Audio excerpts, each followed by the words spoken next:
Welcome to FRCMedia News for Thursday, July 21st, 2016. I'm Keith Tebow. On this week's show, we go over some of the summer events at the Fall River Historical Society. We also talk to members of the Boys and Girls Club in the city of Fall River about what's happening at Camp Welch this summer. And we also preview the upcoming Cambodian Culture Festival. But first, let's dial in to Will Richmond, the digital news editor at the Herald News, to talk about some of the news issues and headlines of the week. Hello, Will. How are you? I'm good, Keith. How are you doing? Good, thanks. Unfortunately, we're leading the news this week with another tragic story, the boating tragedy this weekend, which claimed the life of Emerson Valerio out on South Watuppa Pond. And it was one of those instances where Mr. Valerio allegedly was just diving in to go for a swim, never came up. His family called 911, get the police involved, and unfortunately, it ended in tragedy. Is there anything new that you guys have uncovered since they recovered Mr. Valerio's body on Tuesday? Yeah, at this point, it looks like they're still kind of just checking into things. Yeah. It appears he jumped in to go for a swim, and unfortunately, no one else on the boat may have known how to swim, including the victim. As he jumped in, he surfaced at one point, calling for help, and no one was able to jump in and give him a hand. And so, unfortunately, that was the last seen of him, and led to the tragic circumstances of his body being found 3 days later.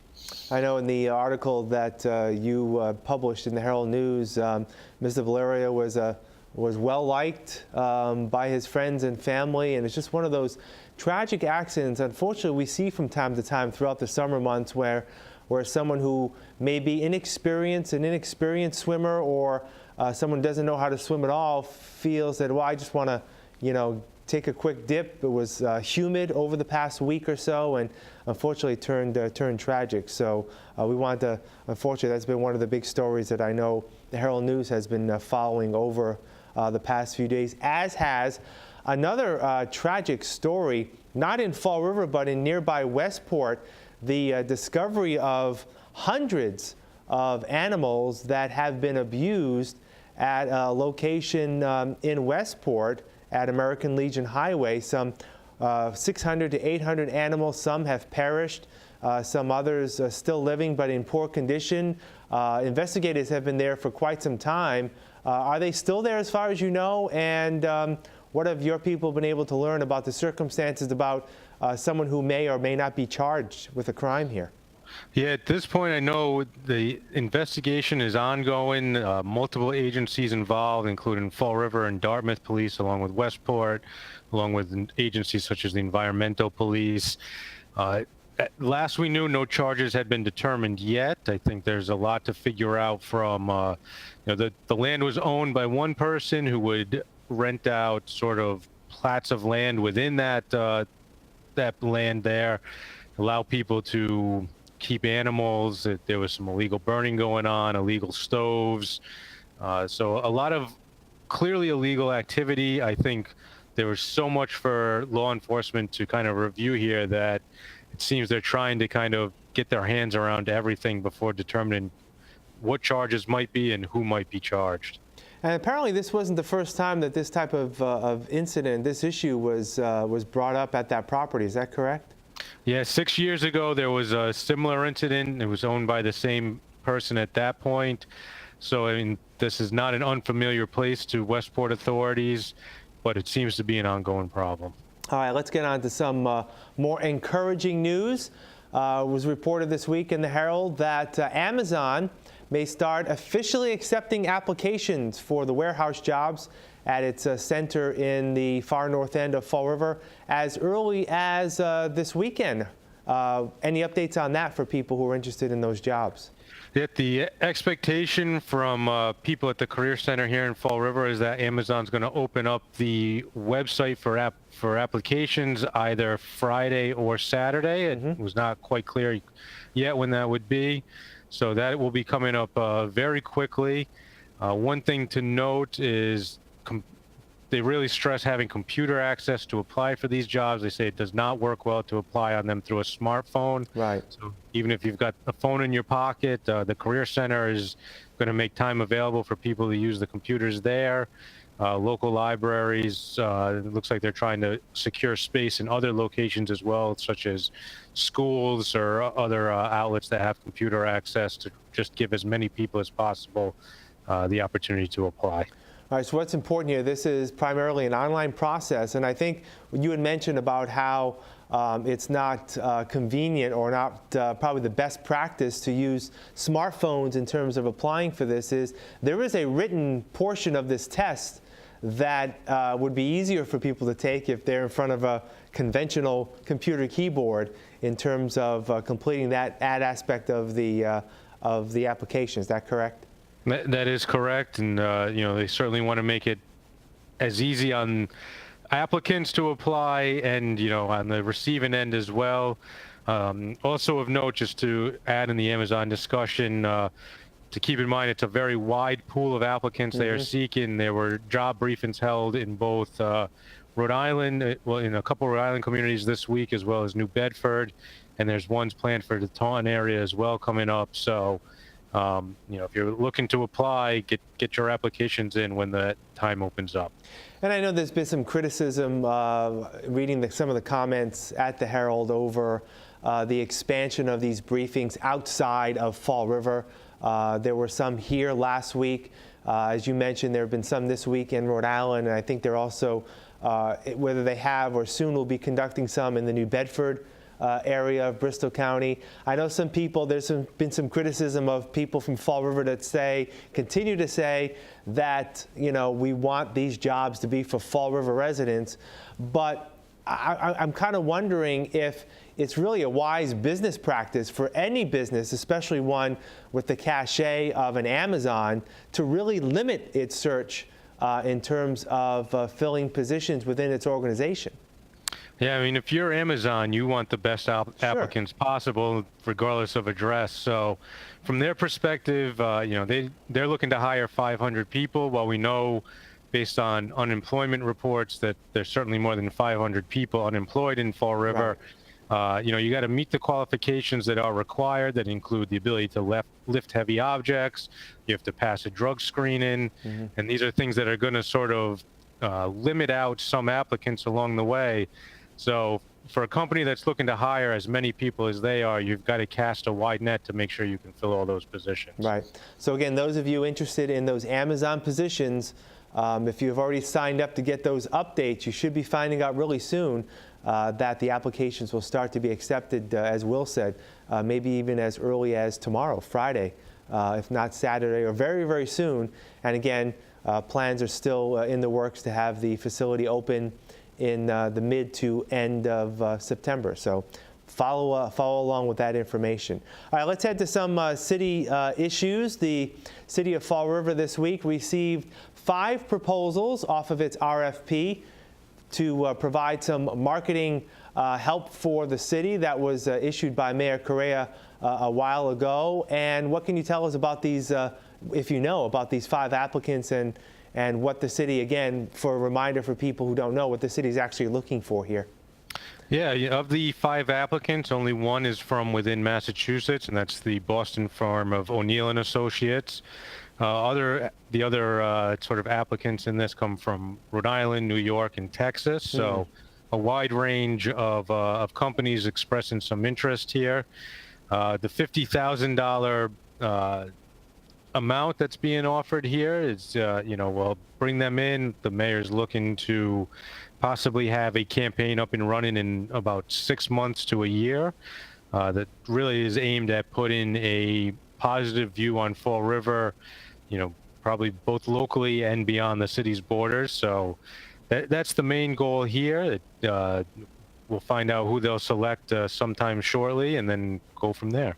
I know the mayor is looking to fast track the selection of this firm. I believe his original goal is August 1st, which is a little over a week away, week and a half. Yeah, at this point, it appears at least himself and the city's special projects media coordinator, Faust Fiore, will be part of the selection committee that reviews these bids. So we'll see how quickly they're able to get to those. Like you said, August 1st was the initial date that they are hoping to sort of get this decided by, and we'll see what they come up with. I know, some of the folks here point to New Bedford as an example of a community that has done such a marketing process and, really putting a highlight on their seafood industry. Right. So, we'll see what Fall River's direction may be as the selection is made. All right, Will, what's coming up at the Herald over the next few days? Sure. This weekend on Sunday, we'll be taking a look at what's next for St. Anne's Church. You may recall the upper actual church portion has been closed down for quite some time now after part of the ceiling collapsed in. So plans are moving forward to try to get that reopened. And we've also been talking with some local merchants about the decision to not have the Massachusetts sales tax holiday this year. That's usually held in August. So you can look for that in Sunday's paper. All right, Will, Richmond, thank you for joining us. We'll talk again next week. All right, have a good weekend, Keith. We'll have more FRC Media. Here are some jobs on the newest hot job list for the week of July 18th through the 24th. Physical Therapy Assistant, job number 7594271. This position requires working in a team to provide quality, compassionate care in a secure setting, implementing the resident's care plan for rehabilitation under the supervision of the physical therapist. Site Safety Manager, job number 7622054. The Site Safety Manager will be responsible for partnering with the site operations team in the Amazon Fulfillment Center to execute company safety policies and compliances to all applicable local and regional regulations, ensuring a safe and healthful working environment for associates at the Fall River facility. Marketing Assistant, job number 7609293. The primary objective of the marketing assistant is to maintain 100% occupancy at a Fall River senior living facility by coordinating direct marketing and sales, admissions activities, public relations, and external customer and referral sources. Dental Assistant, job number 7618163. The dental assistant will be assisting in oral surgery. This is a floater position and willing to train a person who has completed dental certification and training. This position is located in Swansea. Accounts Receivable Representative, job number 7618487. The Accounts Receivable Representative is responsible for preparing and submitting claims for accounts to ensure timely reimbursement, investigating and processing rejections when warranted. Paraprofessional, job number 7609291. The paraprofessional position will provide instruction and support to individuals with developmental disabilities at a human services agency serving the South Coast community. For more information about these positions and other hot job listings, visit FRCmedianews.org or call the Fall River Career Center at 508-730-5000. Welcome back. The Fall River Historical Society has a slate of activities scheduled over the next month. Starting this weekend, July 23rd and 24th, there'll be a performance of Shakespeare in the Park, Comedy of Errors, which will be held in the garden of the Historical Society at 451 Rock Street. According to Assistant Curator Dennis Bennett, the acclaimed Striving Artist Theater Company of Boston will perform an innovative contemporary version of the comic play. The performance will be held each day beginning at 4 p.m. Also, the Historical Society is hosting the last of its lecture series presentations next Wednesday evening, July 27th, here at Bristol Community College. Bennett provides the details to FRC Media News. It's the New England League Indians, Fall River's Major League Baseball team, and the All-Star Play at the Fall River Stadium, where people are just dying to get photographs of that old stadium and they haven't crawled out of the woodwork yet. So this should be an interesting lecture. Dr. Phil Sylvia Jr. is the one who's giving it, and it's his third baseball lecture. He did one last year and one the year before. He does extensive research. God knows where he gets half of the information that he gets. And he was fortunate enough to be able to be in touch with family members of the players that were playing with the Indians from 1946 to 1949. So it's going to be interesting to see what he has to tell us about this team. Is this a local team? I'm not a sports fan, I have to admit. So well, is it? We're in the same club there. Yeah. I don't. I'm not a sports fan either. But yes, they were a Fall River team. Oh, very cool. So he does all the research, which actually brings me to my next set of questions. When people hear, oh, there's a lecture series, whether it's at a school or a museum, they may shy away from it. But let's just talk about the importance of a lecture. The lectures that we do, and this is actually underwritten by the Grimshaw Goodrich Charitable Foundation, so we're very fortunate that they make these lecture series possible. We cover any and all points of Fall River history, and the lectures usually run about an hour or so, maybe a little bit more if there are questions. And it just makes people aware of the really rich and varied history that Fall River's had since its foundation. There's plenty of activities and fun to be had at Camp Welch in Assonet this summer. The camp for children ages 6 through 14 is run by the Fall River Boys and Girls Club each year. Peter McCarthy is the club's executive director. He tells FRC Media News there are about 700 campers, many from the inner city, who are amazed at being in the country for the 7-week camp program. I'm Donna Mata for FRC Media News, and I'm here with Peter McCarthy, who is the executive director of the Boys and Girls Club, actually, which is located in Fall River. But today we're in Camp Welch, where there's fun abounding. But you were saying off air that there are 3 topics you'd like to cover. So why don't you do them in your priority? Well, yeah, we kind of say it at the Boys and Girls Club and at Camp Welch. And it's basically we want our facilities, our programs, our stuff to be 3 things. Number 1 is safe. Number 2 is fun, which is a given. And then number 3, clean, because we hate litter. We want the place to look good. That's right. I mean, the park here is just absolutely beautiful. How many acres? Well, believe it or not, we have 165 acres. As you drive in the camp proper, there are 35 acres, which is basically what we use all the time for our programming. But across the street, and even across Route 24, we own 100+ acres of woodlands and hiking trails. Which is really wonderful because a lot of the participants, a lot of the campers are from the city of Fall River, which is obviously an urban area. So what kind of perspective do they get when they come here in Assonet? Oh my goodness, they think they're in the middle of nowhere. They'll come out. Actually, just this morning they were starting a program and there were wild turkeys on the side, and they're like, oh my God, there's wild turkeys. And again, it just reinforces that they're out in the country, and it's just a nice, cool, and scary environment for some. You know, for some it is because it's very wide open spaces and wild turkeys. We actually call them little wild turkeys with little teenagers or babies, depending on the age. What are some of the fun activities the kids are doing this year? You know, it's a typical summer camp program with the highlight being our 2 Olympic-sized swimming pools.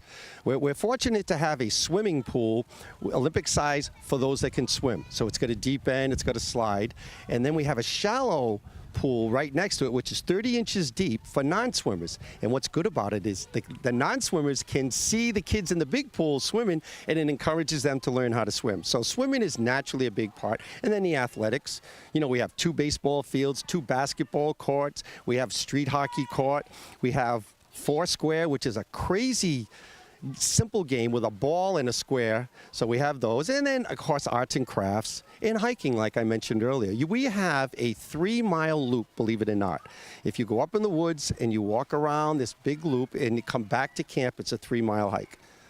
How many kids this year have enrolled? Well, we'll probably end up with over 700 different kids. And then we're going to have probably average a little under 400 a day. That's just kids. That's not counting, you know, the 75+ staff. So we're basically full. Now, is this... We'll have more FRC Media News right after this.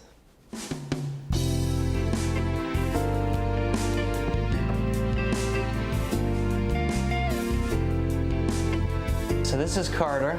Carter's a 1-year pit mix, a little bit shyer than Tanner was.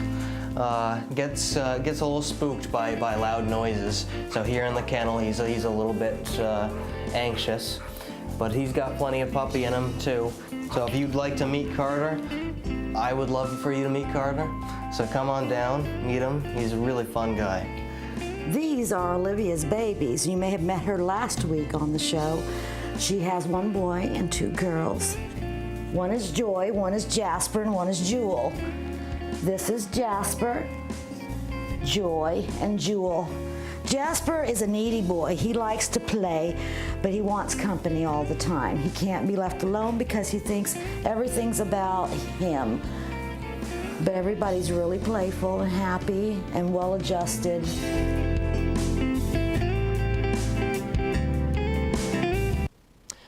Welcome back. Although it's still about a weekend away, the Vice President of the Cambodian American Rescue Organization Incorporated, Sophia Hunt, is gearing up to participate in the first ever festival that emphasizes Cambodian culture. Hunt is here to explain the mission of her nonprofit organization called CAIRO. Our goal is to bring back Cambodian community. We want, because not many our children, including my children, that can speak and read and write Khmer or understand our culture. We just want to impress the culture, teaching them as much as we can, and we want to have a future Cambodian community. Yeah, we have a group of people, good people that we work with. They're very professional people. Yes, Yeah. so you're bringing awareness that there's a Cambodian population, Yes. and that you respect people and families, and you want to work together to just show everybody in the community that you are a part of it, Yes. and what you could provide. Is that correct? Correct, yes. In a fun environment, because you're down at Kennedy Park. Yeah, oh my God, I can't wait. I know. Tell us about that. Are you excited? I'm very much excited. I can't wait. I hope it goes well. I mean, if this goes well, we're hoping to have it again every year in the future, because they have a Cambodia Festival in Lowell, Massachusetts. Every year, huge one. They have people, movie star, people come from Cambodia and Thai to do the show. Awesome, beautiful. They have boat race. That's our goal. Maybe someday we can do it too. Well, you did the first one, right? This is the first one coming up, so why Yes. not do something else in the future? Yes, I'm very excited about that. That's good. In addition to the live music, a fashion show featuring clothing styles from Cambodia and neighboring Thailand will be one of the featured events. In addition, Hunt goes over the Cambodian and Thai food choices available at the festival. Thai food more likely is a little bit spicy, and then Cambodian food is not as spicy, but I guess because we relate to Thai, most of food is spicy. For American came and tried, that's too spicy. For us it's normal, but Thai food very, very spicy. I told them not to make too much spicy. I'm afraid people will not be able to eat them. Yes, I understand. And is it fish and meat? Sticky rice, which is Thai, and they make a papaya salad. And Cambodia, we would have chicken wing. We will have fresh mango, and Nice. then with hot pepper on the side as a sauce. And we will have beef turkey on the stick. Yes. The person who make it, they're very good cook. That'll do it for this edition of FRC Media News. You can catch FRC Media News Thursday and Fridays at 6 p.m. And you can join us online 24/7 at frcmedianews.org. For all of us here at FRC Media News, I'm Keith Tebow. Have a great week, and we'll see you next Thursday.